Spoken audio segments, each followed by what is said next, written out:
Good morning from the Evening Standard newsroom in London. I'm Tanya Snuggs. Marcus Rashford has spoken for the first time about his England penalty heartache in a moving social media post and says he will never apologise for who I am after being targeted by racist abuse.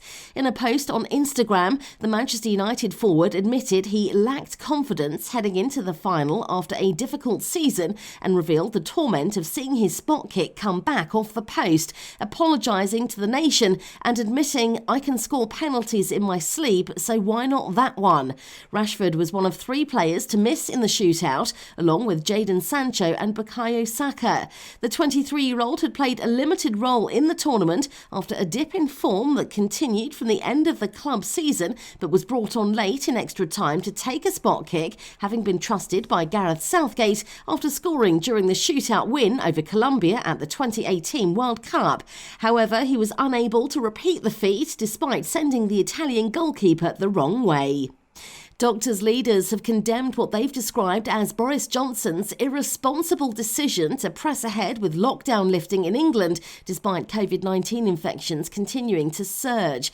The British Medical Association has warned of potentially devastating consequences after the Prime Minister confirmed yesterday that most mandatory restrictions will end next week.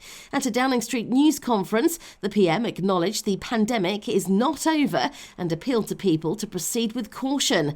At the same time, he said postponing the easing of restrictions into the autumn would risk reopening at a time when schools are back from their summer holidays and people are spending more time indoors as the weather turns cold.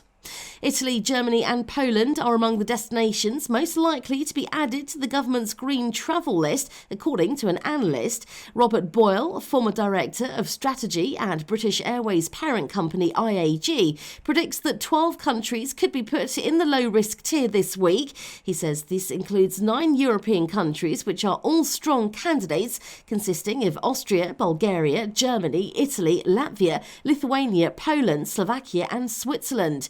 The government's travel lists are expected to be updated on Thursday.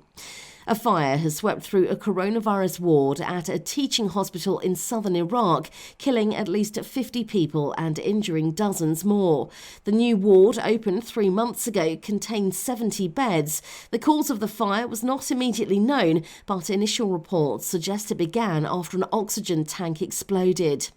And flash floods have caused travel chaos in London as a number of train and tube stations were forced to close. Euston Station lines had to be shut down after the intense downpours on Monday evening, with people unable to travel in or out of the city via the major transport hub.